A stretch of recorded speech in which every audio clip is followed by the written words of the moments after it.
Welcome back, my friends, to the Moto Guzzi show that never ends. I apologise in advance for the out of focus video because my phone camera lens is buggered, and who buggered it? I did. I was tightening up one of the bolts on this thing and I gripped the engine, wrenched on it hard and click. What went crack? Anyway, found out a few days later it was the lens on my camera.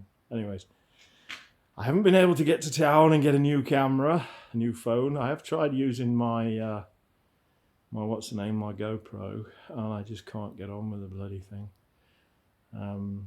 I did a few videos with that. Whether they'll appear on YouTube or not, I don't know, but you'll have to bear with me.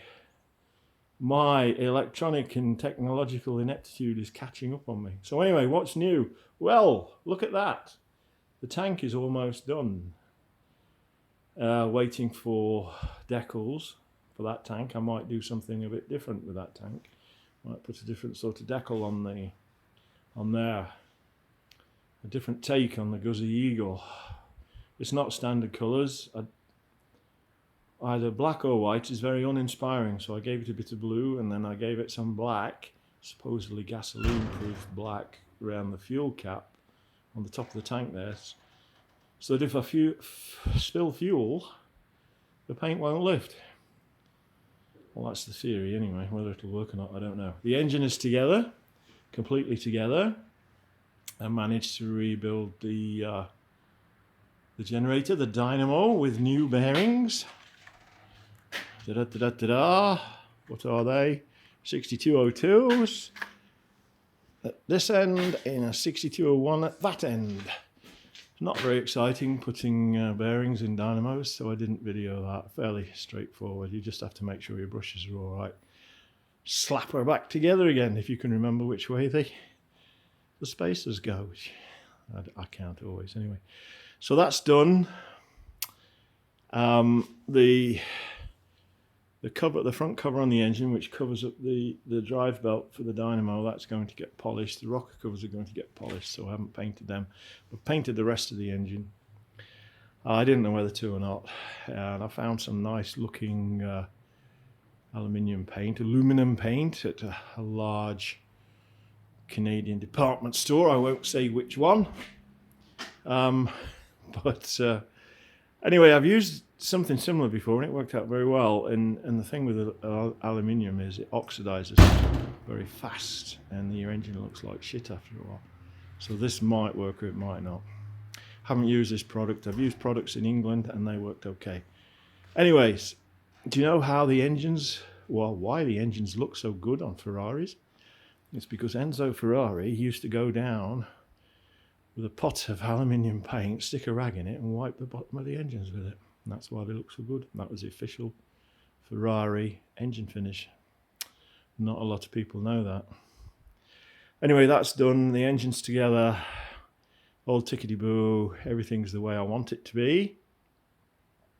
The gearbox would be on, but for these damn things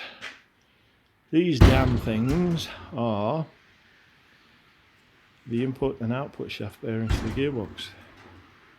Now, I ordered these specially and I waited 3 weeks for the damn things to come. Drove 2.5 hours each way to get them from a quality bearing shop who I reckon knew what they were doing. Anyway, these bleeding things, which are 65 to 70% the cost of a decent bearing, are Chinese. And the thing you have to watch with these is they're supposed to have steel cages and 28 balls. These have plastic cages and 20 balls and are rated at 2/3 the rate of the good bearings. Now I'll have a little talk about this on another video if I can find a camera to do my gearbox rebuild. But anyway, I'm not going to do it with a fuzzy camera like this one. Now then, what's going to go in is this brand of bearing or something similar of similar quality, and not that. Chinesium hasn't even got a name on it. It's just got a number written on the seal. So if it hasn't got a name on, it's probably crap. because they're scared to put their name on it, to be held accountable. Anyway, that's it for now. Major rant over. I'm bearing up as best I can. Ha ha, that was a pun, intentional. Yeah, so I'll talk to you next time. Hopefully by then I'll have a gearbox on this thing and the bloody thing will be in the frame. So until then, take care of yourselves, look after one another, most important.